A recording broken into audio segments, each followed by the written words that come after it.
South Indian language के जो alphabets होते हैं, right, have lot of circles in them. More circles a language has, more rolling of the tongue when you are speaking that language. That is why when Hindi people are listening to South Indians talk, for Hindi people it is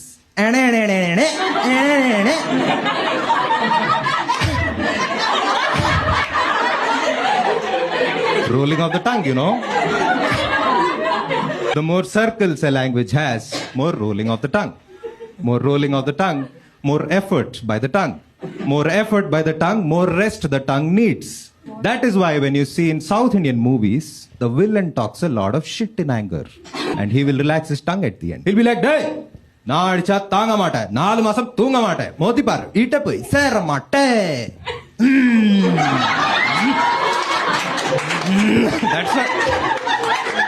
That's what he is doing. Only the South Indians know that I just sang a random Tamil song just now. But you know what the North Indians heard? I know.